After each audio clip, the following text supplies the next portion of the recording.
But I don't buy it. I don't buy that the productivity paradox is going to be a reality for this AI era. I think this is going to be an era of enormous value creation, at least over the next 2, 3, 4, 5 years. I think it's time to rethink the function. The best in class stuff we all used to do together that was reserved for the elite because it was so expensive, I think now can be done at scale. Right, ongoing and at scale. I'll share 4 things that I see kind of at the edge. So, Jess, welcome back to the show. Thank you, Rick. Fun to be with you. It's always fun for us to get to hear about your adventures as you travel and get to speak to some of the most brilliant, interesting people on the planet.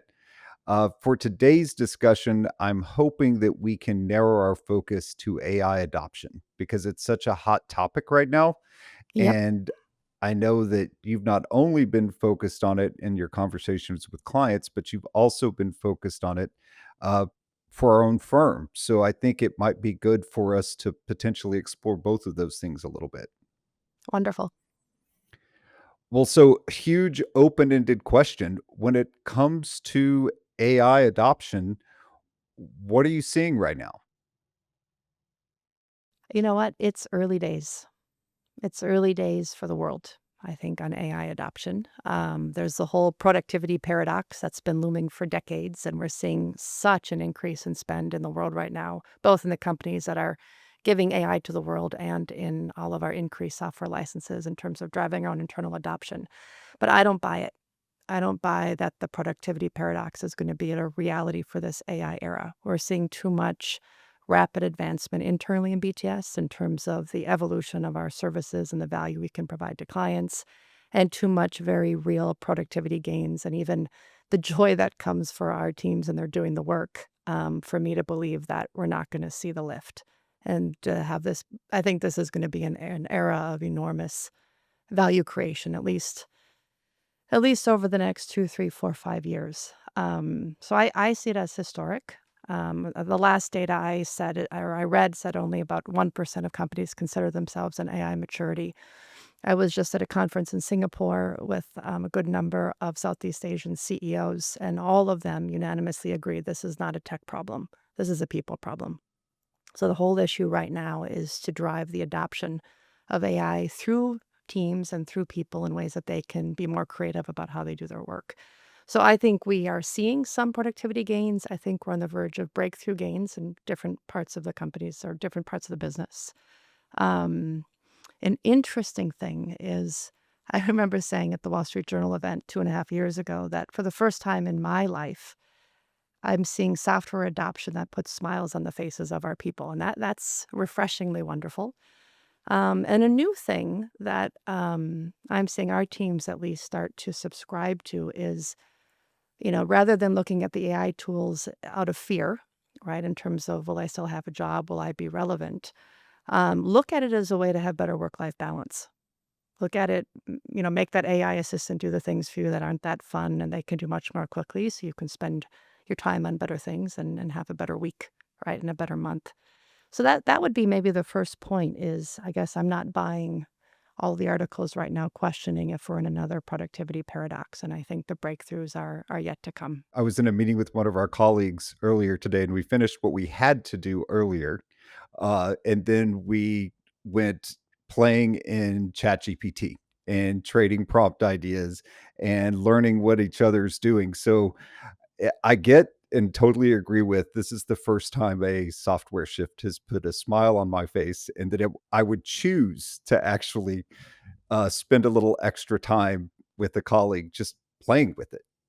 But I want to rewind to what you started with, and I'm curious in these conversations that you're having with leaders, both at conferences and one on one, what are you seeing from a leadership or culture perspective when it comes to AI implementations or AI adoption that actually works? Yeah. There's 2 things. One I'm gonna say is a practice that I also think is a bad practice, and the other one is going to be what I think is the magical unlock where we're seeing high adoption. So first, in terms of a poor practice right now is, we're seeing a lot of companies give everybody an AI license and then they do a hiring freeze. That tells me that they don't actually know where the value is that's being created, right? That means that the tinkering, the playing around, the adoption techniques that some of their teams must be doing, they don't have enough confidence or visibility into what the real gains are, either in value creation in new services or in the productivity gains and the ways of working. And if we unpack that a minute, um, I think one of the things that we actually did well, started 2.5 years ago, was when the BTSers, either individuals or teams, asked for the license, we asked them, what's the hypothesis that you're going to try to solve for? Right. And that muscle, just the muscle of like tinker, tinker, what's the problem? Be okay with it not working, try again, and then until you get breakthrough, I think is important. Right. Versus like 2.5 years ago, just giving everybody the license. I think the game right now is, what are companies, including BTS's, time to 100% AI adoption? So how fast can you get it across every task in every workflow? I'm not saying every task is perfect for AI, but you're at least, the teams doing the work are trying it for every little task so that they can understand what the potential is. I think that's the work, right, that needs to be done. And that's not an ERP implementation. You don't need heavy-handed, you know, expensive software engineers to do that. You just need some hand-holding from some advisors and a culture that unlocks that level of play. So going to your question around, what are we seeing from a leadership and cultural perspective where we have pockets of high adoption?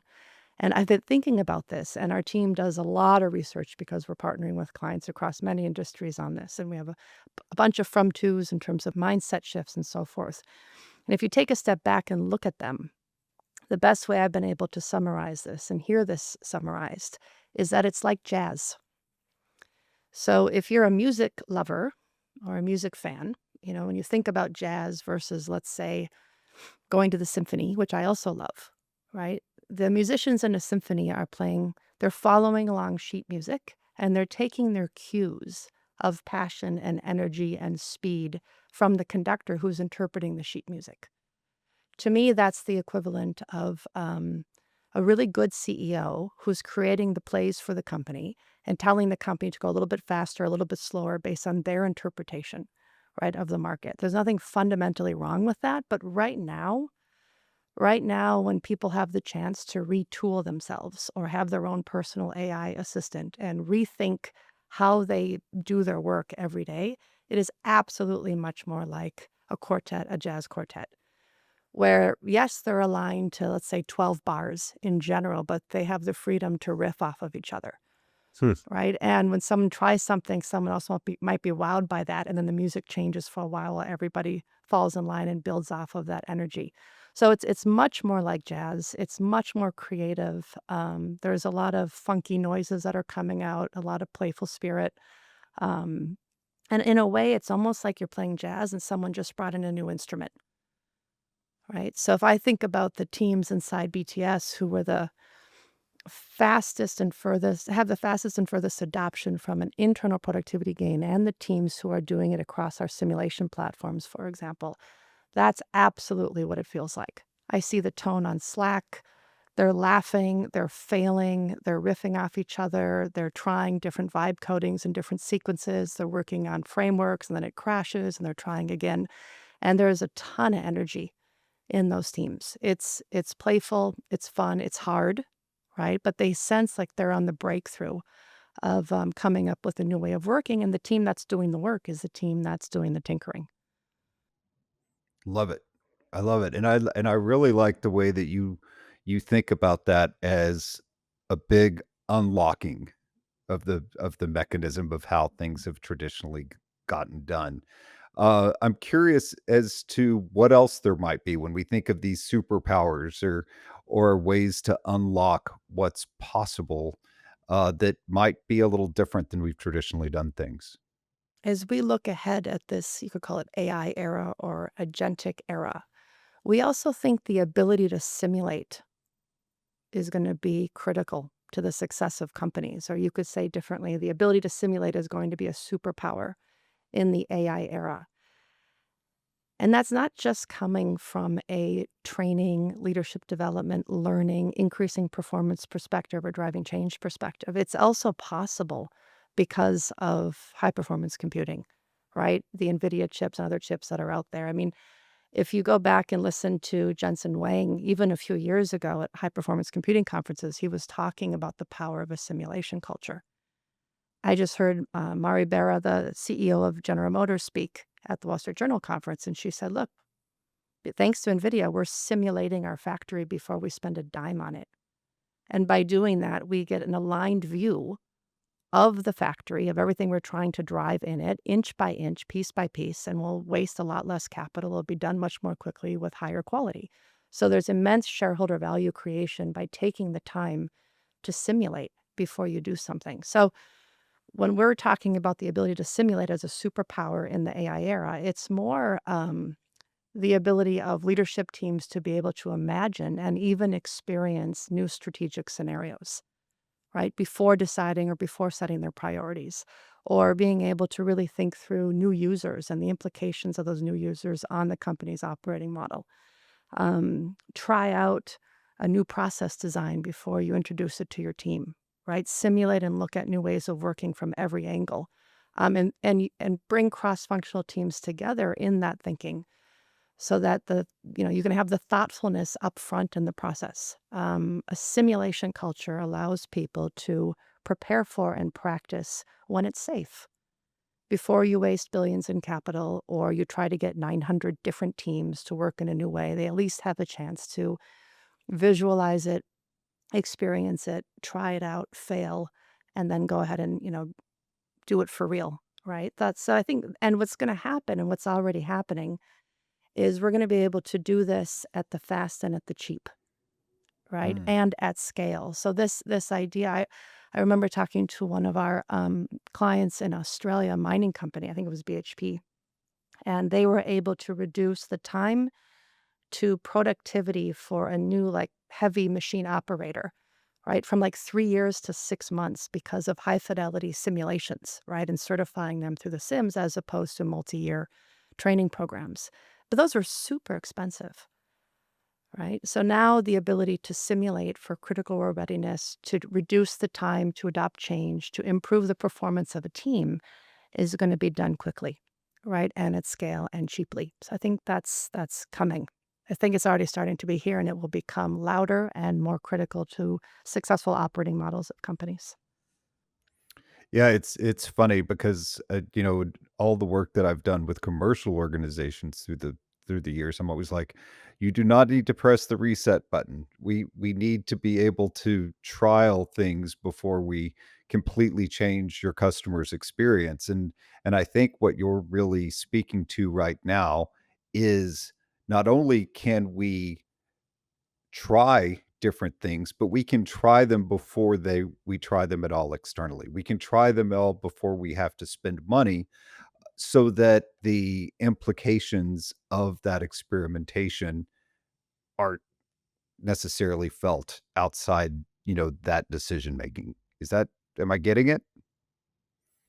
Yes, you're totally getting it. And I would say a simulation culture not only recognizes that you want to simulate before you invest capital or make a change, but that you'd have a culture where the teams and individuals are constantly practicing or preparing for important conversations, Mm. right? Whether that's conversations with the customer or an important one on one with a star employee, or they want to improve or change how they run their weekly stand ups. Right? I think that's the other part of a simulation culture is it's ongoing performance, practice, preparation, and feedback and assessments, right? Because real time you can be getting feedback in your normal flow of work. And now this is one of my favorite parts of our sit downs because I get to do something that most folks don't, which is put my own CEO in the hot seat and ask you, uh, what are your reflections as a CEO on the things that you've implemented here at BTS from the perspective of what are you learning and what are you the most proud of? Hmm. It's an amazing time to be the CEO of BTS. I'll tell you that. It is not boring. Um, there's three lenses that come to mind to answer your question, right? The first one is in terms of our ability to be the world's or our clients' AI implementation and adoption partner. I've kind of been waiting for new technology to come to the world that's super easy and hyper personalized in its nature to implement. So I think it's actually very funny and interesting right now that what's slowing down the adoption is the people and the teams. This is simple. It's it's democratizing software and prompts for the world, right? I actually personally think we're the perfect firm. I'm not just saying that on the podcast. We've been on the people side of change for 40 years. We've never done tech implementations. For lowercase AI needs, not capital letter AI. That's my distinction. Capital letter AI, BTS is not the expert in rethinking data architecture, right? Or looking at the company stack and big capital bets. But for lowercase AI, making AI deeply personal to every employee in the organization so that workflows change, I think we're the best partner on the planet. So that's lens number one is fulfilling that mission because when we work with clients, their leaders do it themselves. The teams are more proud when they're done, and they will fundamentally figure out how to change the way they work and make their company better. And that's been our focus for 40 years. So that's lens number one. Lens number two then is more internal, right? And one is how are we rethinking our simulation platforms and our services given what's possible with technology right now? And I can tell you what makes me the happiest from that lens is we have our global strategy and business modeling simulation team, and that's the team that builds our most complex simulations, often simulating ecosystems and countries, companies, so that our clients could do scenario planning and can make strategy personal for everyone in the organization. And those are not simple simulations, right? And the team has been trying to figure out how to take advantage of the different LLMs, the different tech that's been coming out for the last 3 years. And I remember 3 years ago, they were one of the first teams to ask for the ChatGPT license, right? So we gave them that. And within months, it's failure. It's not gonna work. It's bad at math. It's bad at visuals. The graphs don't work, like fail, fail, fail. Anyways, they moved to another one, and that was a full fail. Then they went to Windsurf, and it was actually starting to look promising. Now they're actually in love with Lovable. We're still not sure if it's gonna be perfect, but we are, trialing it. We're going live with clients right now, and there's a lot of value creation for our clients if they're going to be able to figure out how to do this and do it at scale and do it globally. But for me, the high moments are not when they're getting a breakthrough. It's actually been that they've been failing. And I really legitimately mean that because that tells me that they're at the edge of what's possible, at least within one of our service arms, right? Once they get a breakthrough, one that will mean that we will redesign the number of people that we need on our teams. We'll be able to shift value for our clients from the time it costs to co-design to full usage across the enterprise. So it would be better for them. And that will have big implications that are, for the most part, very positive for BTS. The third lens is then are our people able to work in a way that brings them more joy, that's more productive, it's more creative. And that's been fun to watch and evolve as well. And like every company, we have our fast movers and our early adopters, right? It's a small percentage of the total leaders went first. And now, like every other company, we're trying to move the mean, right? From the early adopters to 100% adoption across every team and every workflow. Um, and we've been learning as fast as we can around what works and what doesn't work, how to do this as practical as possible, as non bureaucratic as possible. We have a very high freedom culture, very kind of grassroots and oriented. So, how do we take the best of that, but then also scale across 24 countries? What truly are the best agents, GPTs, prompts, bots across the various workflows, both our consultant groups and our functions? And honestly, as fast as we're seeing what works and what doesn't here, we're sharing it with our clients and they're sharing right back, similar struggles and challenges and together we're evolving. I mean, just this morning we realized we have a bunch of super users across the world. They've been doing a great job of kicking off our consultant projects so that everybody on that team has a chance of using the most advanced prompts and at least getting exposed to them so that we can make sure they're all using them throughout the project. And we realized today, in order to get to the next level, we need to shift the expectation across our service leaders. Right. So if you are somebody in BTS who owns a particular product or service that we take to market, I will start to ask them now, show me how you're using AI across that service and that software. So if we Mm. do kind of grassroots plus shift the expectations now to some of our key leaders, I think that would be the magic formula for the next level of adoption. But I keep track across our practices and our functional leaders and our offices, what I think the P&L and balance sheet implications will be spanning R&D, capital expense, and productivity gains for right now. I have line of sight over the next 8 quarters, and I share that with the board, and it changes real time as the weeks progress, sometimes good news, sometimes bad news. But I can't remember a time when the possibilities to rethink our org model and the possibilities to rethink our platforms or maybe potentially add a simulation layer on top of our platforms was more possible than it is now. So it's an exciting time.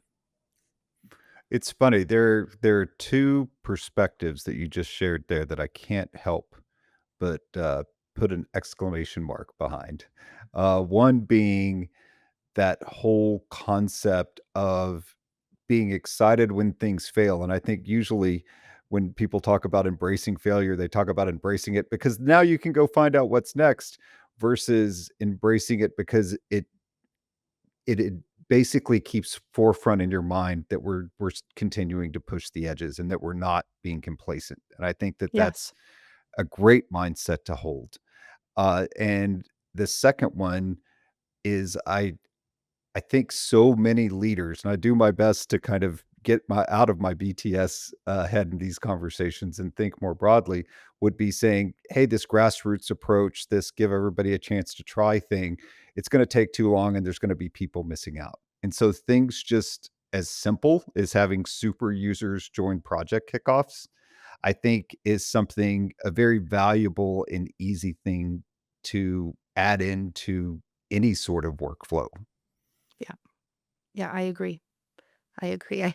I'll share a moment of annoyance a couple weeks ago, just so that we balance right the narrative here. I was talking to one of our leaders, and they just quickly said, look, I know I don't need AI, but I will make sure the team does it."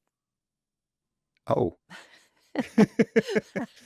I mean, obviously, leaders role model the change, right? They lead from the front. They get their hands dirty. They're courageous enough to look messy and not know what they're doing and to figure it out with the team. Because that attitude to me is an attitude of oversight and a bit bureaucracy and not willing to go deep enough to really help the team, right? So I'll just use that as the counterbalance, There you go. the struggle that we're Yeah. still on. Yes, and I'm sure everybody's on there are plenty of unknowns that it's hard to know where to go, but, I also completely agree with your, uh, people follow what leaders do, not necessarily what they say. Let Uh me share with you something else I learned. This was just last week, I think, or 2 weeks ago. We did an all hands internal meeting, and I recognized to the BTSers that I get many of us are feeling on a day-to-day behind, right? And we're feeling behind not in the world, but we're feeling behind because we're seeing what some of our peers are doing, and we're hearing about it for the first time all the time. Like, you can go 2 weeks and then realize, "Wait, what? I didn't know we were doing that," or, "I didn't realize we had that offering," or, "I didn't know the team figured that out yet," right? So I wanted to just recognize that and call that's the zeitgeist for the moment, right? I was talking to Lori and Christine, who are the founders of Sounding Board, and that's the, scaled coaching company we bought 6 months ago because I think they have the best tech in the world, right, to support that service for us. And what they pointed out is like, "Jess, we appreciate you saying that, but we think that's a sign of a very productive culture right now. In fact, that's what great feels like right now. You should feel like you're behind your peers or the company's not moving enough." Right? We're not moving fast enough. We're not forming new partnerships quick enough. We're not trying our work on new platforms fast enough. So they helped me actually see it differently. I was actually feeling empathy for our team, and they're like, "No, no, no, no. This is gold right now. And in fact, BTS should be proud at how fast you're willing to move and the risks that we are willing to take. Like, you're not trying to get everything figured out before you take something to market. We're going live with clients for the first time across multiple platforms." And I agree with them. I think that's the key right now to, staying at the edge. Love that, love that. So now this is the part in pretty much every conversation where I like to pivot towards our audience perspective. You know, the majority of those listening or watching us are in that HR learning talent enablement space. What's your best advice for them at this moment? I think it's time, and many of our clients are doing this, and I think it's time to rethink the function. The kind of the best in class stuff we all used to do together that was reserved for the elite because it was so expensive.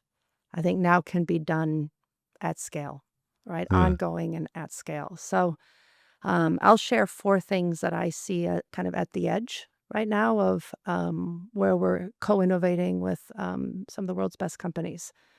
One is I heard one of our clients say this: learning and development is now learn and do. Learn and do, learn and do, learn and do, learn and do. It is fast, right? And it can be fast and still super high fidelity. And I'm not talking about the digital content libraries available to everyone. That's a thing of the past, right? What learn and do means now, it is possible for, let's say, the L&D or the enablement function to deliver ongoing behavior change at scale for 50,000, 100,000, 200,000 people within the same budget. Mm, I think that's miraculous. yeah. Right? That is possible now.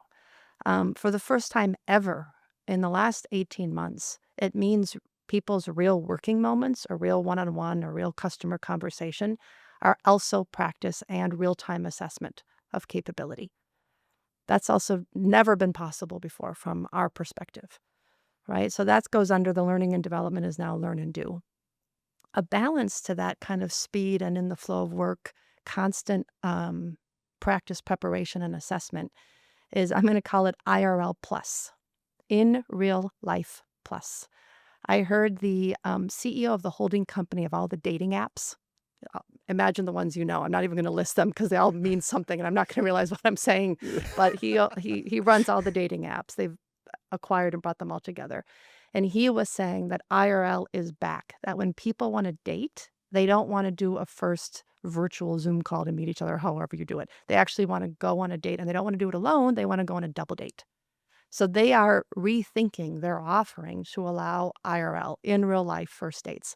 We are saying the same thing from our chief learning officers, that in real life, meaning top 100 meetings, top 500 meetings, top 2,000 meetings, sales kickoffs, top 50 meetings are back. Why are they back? Because the chief learning officers see their role as strengthening the culture of the company. And people really, really need and want to be together. The reason why I'm calling it IRL plus is because what we're doing is putting the AI tech into the offsites. And when you do that and you get people to practice the latest prompts, GPTs, bots, whatever it is, it's driving super fast and hyper adoption the day after, the days after, the weeks after in the flow of work. So I think I was talking to Claude from Brandon Hall, and he said what's interesting is that when in real life or workshops or offsites in the past were popular, you saw a decrease in tech being used. And I'm like, no, no, no, not right now. Right now, they're all coming together in one. And when you have that captive audience that's practicing the strategy or the most important priorities of the firm, and they're doing it with the latest AI platforms and tools, then we're seeing the adoption skyrocket afterwards. Agentic simulations in the flow of work, they're here, right? And agentic simulations in the flow of work, meaning that they're hyper personalized to the person using them, and they're personalized based on how the company's products and services are updated. So our particular offering there is the agentic simulations built right into the client's CRM and being used currently by sellers and customer success people and so forth. And then the final kind of leading edge trend right now is I'd call it digital twins of the job. So for every critical role in the company, one of our clients said, look, we spend millions on certifications. Wouldn't it be nice to have certifications we actually believed in? Oof. And what we know at our core is that if you create a digital twin of the job, a replica of the job, and it's hyper personalized and on point for the user who's in there, whether it's an engineer or a salesperson or a country leader, you're going to have an accurate reflection on their performance in role and on their readiness for the next role. So learn and do, IRL plus, Agentic simulations in the flow of work and digital twins of the job seem to be on the edge of what's possible right now in enablement, L&D, and talent. Wow, I'm sure many of our listeners would love to dig deeper into a lot of those great concepts. So it might be worth something that we explore further in the future, possibly with some of those great smart people that are doing that work within their organizations. Yep, 100%, because we are innovating with clients on all of these right now. That's how BTS evolves. The clients have the great ideas, and we help them make them real. So, I agree. Yes. And with that, I will say thank you so much. I appreciate our time together every time we get these moments.